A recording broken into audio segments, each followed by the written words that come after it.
السلام علیکم ورحمۃ اللہ وبرکاتہ۔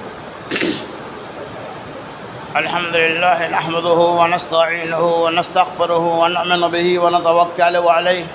ونعوذ باللہ من شرور انفسنا ومن سیئات اعمالنا، من يهده الله فلا مضل له ومن يضلل فلا هادي له، واشهد ان لا اله الا الله وحده لا شريك له، واشهد ان محمدا عبده ورسوله۔ اعوذ بالله من الشيطان الرجيم، بسم الله الرحمن الرحيم۔ يا ايها الذين امنوا اتقوا الله حق تقاته ولا تموتن الا وانتم مسلمون۔ يا أيها الناس اتقوا ربكم الذي خلقكم من نفس واحدة وخلق منها زوجها وبث منهما رجالا كثيرا ونساء، واتقوا الله الذي تساءلون به والأرحام إن الله كان عليكم رقيبا۔ يا أيها الذين آمنوا اتقوا الله وقولوا قولا سديدا يصلح لكم أعمالكم ويغفر لكم ذنوبكم، ومن يطيع الله ورسوله فقد فاز فوزا عظيما۔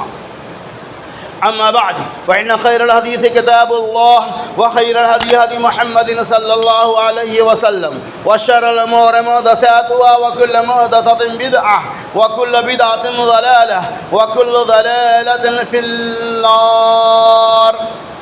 بسم الله الرحمن الرحيم۔ الذين آتيناهم الكتاب يتلونه حق تلاوته أولئك يؤمنون به، ومن يكفر به فأولئك هم الخاسرون۔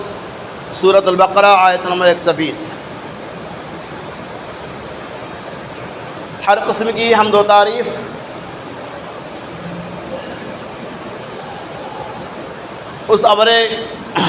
اس مالک دو جہاں ارض و سما کون و مکان کے لیے ہے، جس کے حکم سے آج کئی روز سے ابر بارہ کا نزول ہو رہا ہے، جس کا ہمیں اور آپ کو انتظار تھا۔ یہ اللہ کی بہت بڑی نعمت ہے کہ اللہ تبارک و تعالیٰ اپنے وقت پہ اس بارش کو نزول فرما کر ہمارے اوپر آپ کے بہت بڑا احسان کیے۔ درود و سلام کے پیشوا قیمتی نذرانے پیش ہو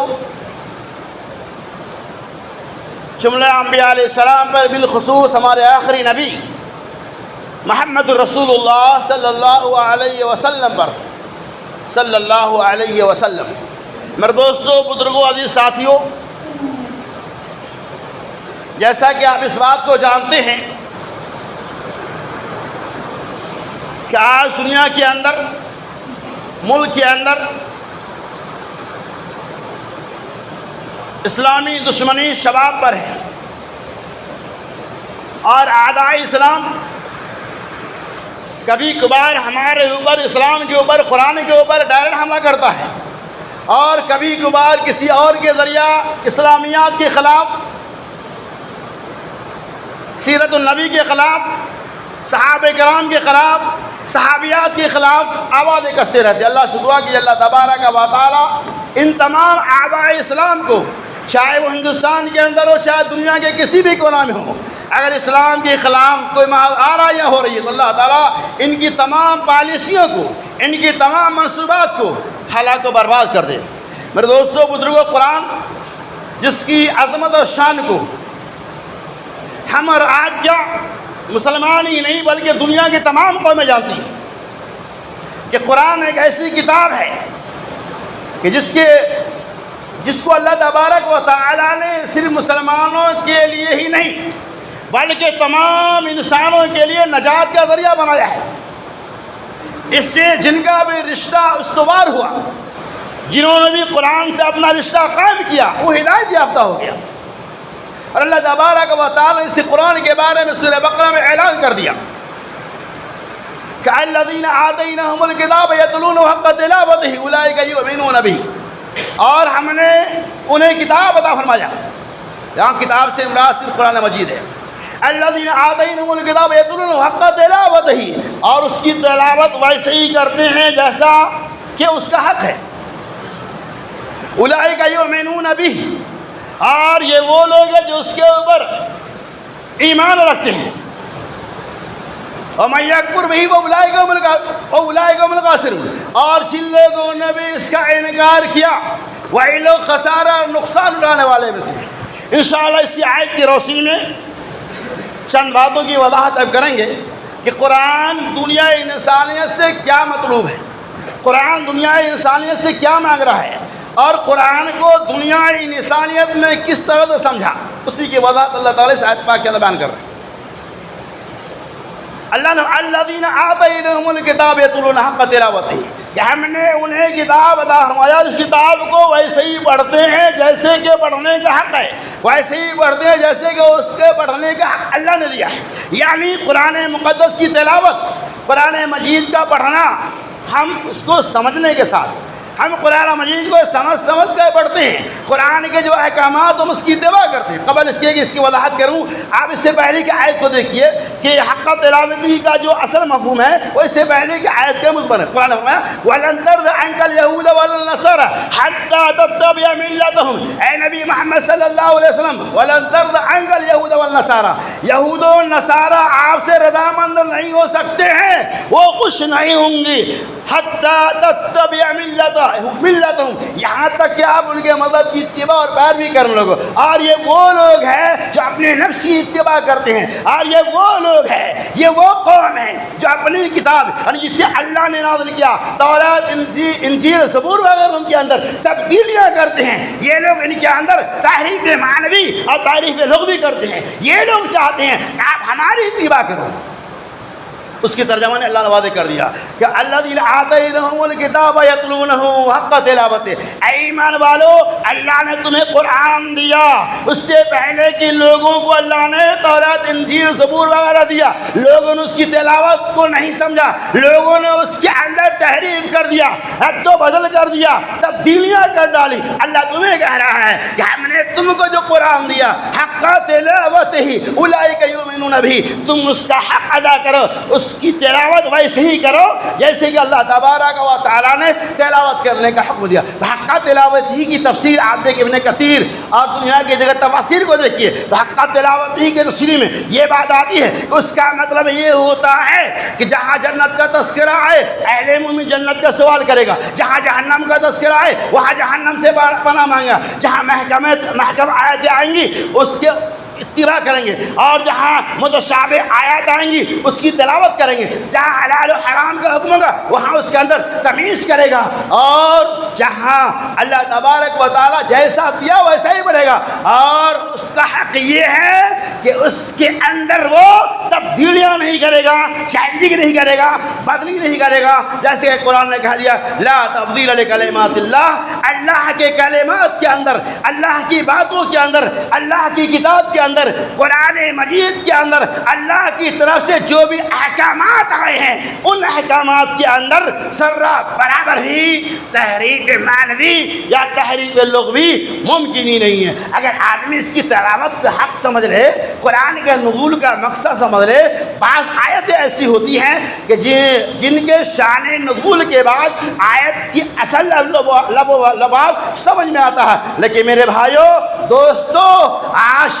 گزشتہ زمانے کی باتوں تو چھوڑ دو، آج نہیں بلکہ پہلے سے بھی آبائی قرآن موجود ہے، قرآن کے خلاف بکواس کرنے والے، قرآن کے خلاف نجس دورہ کا کوئی کمی نہیں، مستقل کوئی کمی نہیں ماضی کے اندر تھا، آج بھی نجس دورہ کی شکل میں، نجس ناپاک انسان کی شکل میں آج کے بھی ایک ملعون رضوی آ چکا ہے، نعوذ باللہ من ذالک، جنہوں نے چند ماہ پہلے قرآن کی 26 آیتوں پہ اعتراض کیا تھا، سپریم کورٹ نے انہیں 50,000 جرمانے کا بائیکاٹ کیا، اور ایک ہفتہ پہلے آپ نے پڑھا ہوگا،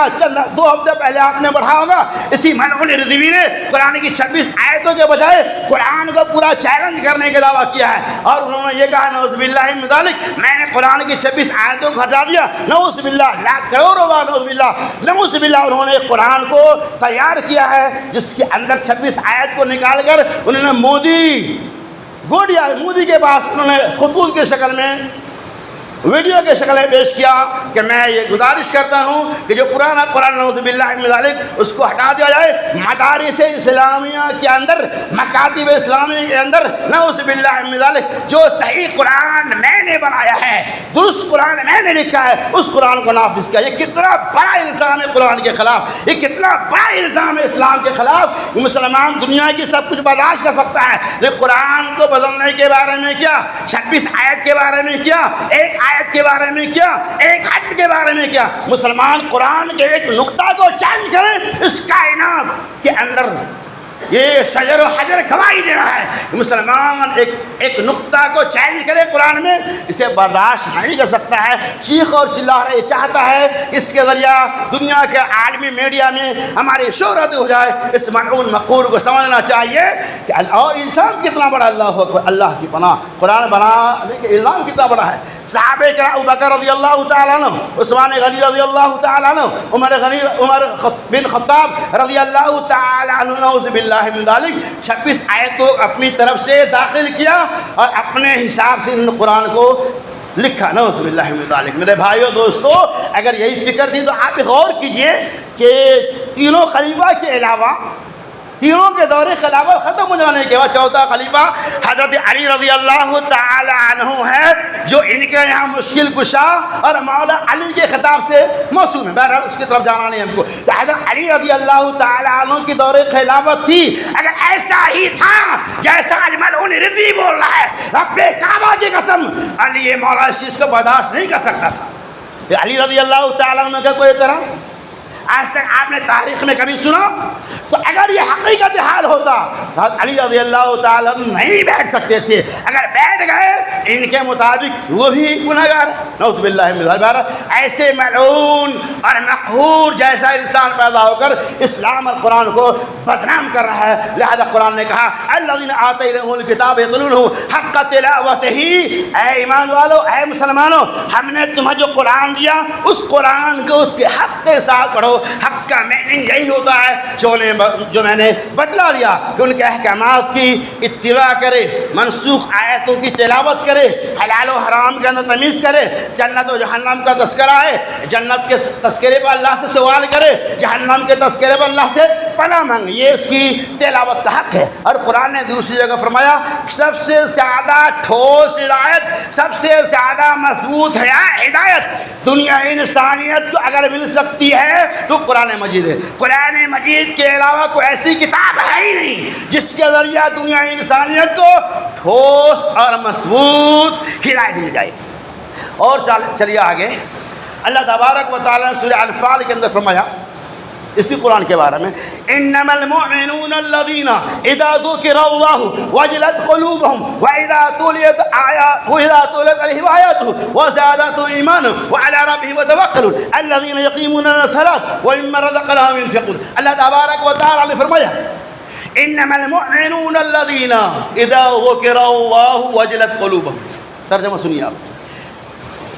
انما المؤمنون الذین، جب مومنوں کے سامنے اللہ تبارک و تعالیٰ کا ذکر کیا جاتا ہے، وجلت قلوبہم، ان کا دل کانپ جاتا ہے،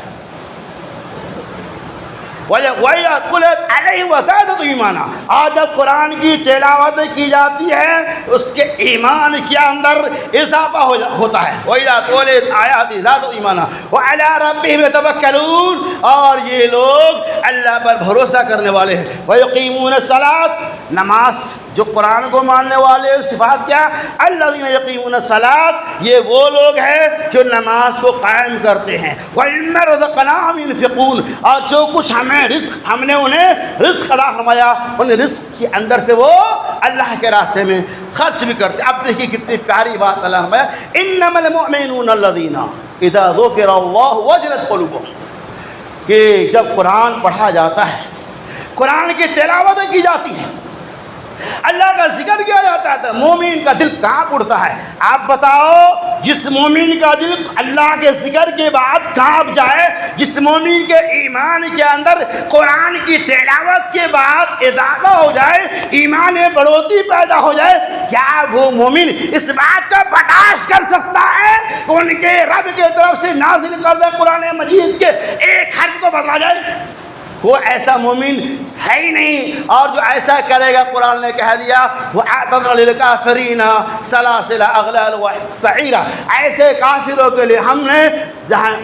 جہنمی زنجیر توق کو تیار کر رکھا ہے جس کے اندر انہیں ڈال دیا جائے گا۔ جس قرآن کی تلاوت کے بعد، جس کی تلاوت مومنوں کی غذا ہو، مومنوں کا خوراک ہو، اس قرآن کے ایک حرف کے بارے میں نہیں، ایک نقطہ کے بارے میں اگر وہ چیلنج کر دے تو مسلمان اسے برداشت نہیں کر سکتا۔ قرآن نے خود اعلان کر دے وَلَئِنِ اجْتَمَعَ الْإِنسُ وَالْجِنُّ عَلَىٰ أَن يَأْتُوا بِمِثْلِ هَٰذَا الْقُرْآنِ وَلَوْ كَانَ بَعْضُهُمْ لِبَعْضٍ ظَهِيرًا۔ اللہ تبارک و تعالیٰ نے فرمایا وَلَئِنِ اجْتَمَعَتِ الْإِنسُ وَالْجِنُّ، اگر تمام جنات اور انسان اکٹھا ہو جائے کس چیز کے لیے؟ وَلَئِنِ اجْتَمَعَ الْإِنسُ وَالْجِنُّ عَلَىٰ أَن يَأْتُوا بِمِثْلِ هَٰذَا الْقُرْآنِ، اس بات کے لیے کہ اس کے مثل قرآن بنایا جائے۔ قرآن نے لا یاتون بمثلہ ولو کان بعضهم لبعض ظہیرا، اس کے مثل قرآن نہیں بنا سکتے، بعض بعض کے مددگار ہو جائے۔ ارے پوری دنیا مل کر اللہ کے علاوہ تمہاری مدد کرنے والا بن جائے، پھر بھی تم قرآن کے مثل قرآن نہیں بنا سکتے۔ اس ملعون کا چیلنج اس لیے ہے تاکہ اس کے ذریعہ عالمی پیمانے پہ ان کی شہرت ہو جائے۔ اللہ سے دعا کہ اللہ جس طرح سے زمانہ ماضی کے اندر تو نے اس طرح کے تمام حالات پیدا کرنے والوں کو ہلاک برباد کر دیا، اے اللہ یہ بھی تیرے قہر اور عذاب کے مستحق ہے۔ اے اللہ اس جیسے ملعون انسان کے اوپر تو آسمانی قہر کو نازل کر دے تاکہ ان کی گویائی بند ہونے کے ساتھ ساتھ ان کے مشیر کار جو بھی ہے ان کی گویائی بھی آواز ہو جائے۔ شاعر کہتا ہے کہ اس قرآن کے بارے میں دیکھیے کتنا بہترین کلام نے کہا کہ جان مانگو تو جان دیں گے مال دیں گے، جان مانگو تو جان دیں گے مال دیں گے، یہ ہم سے کبھی نہ ہوگا کہ نبی کا جاہو جلال دیں گے۔ کیا مسلمان اس چیز کو برداشت کر سکتا ہے؟ بالکل نہیں۔ لہذا اب اللہ تبارک و تعالیٰ سے دعا کیجئے کہ رب العالمین ایسے ملعون کو اپنا کرشمہ الہی دکھائے، اور ہم اس میڈیا اور اس گورنمنٹ سے بھی درخواست کرتے ہیں کہ انہیں کڑی سی کڑی سزائے دیا ہے۔ اللہ تبارک و تعالیٰ سے دعا کو اللہ اس طرح کی آوازیں یہی نہیں، دنیا میں جہاں کہیں بھی اسلام کے خلاف، قرآن کے خلاف، مسلمانوں کے خلاف آوازیں کسی جا رہی ہے، اے اللہ ان آوازوں کو تو غیب سے بند کر دیں، اے اللہ ان کو تو اپنا کرشمہ الہی دکھا دیں، اے اللہ جب تک دنیا پہ زندہ رکھنا چاہتے اسلام پہ زندہ رکھ، جب بھی ہمارا خاتمہ بالخیر ہو۔ آمین۔ وآخر دعوانا ان الحمد للہ رب العالمین۔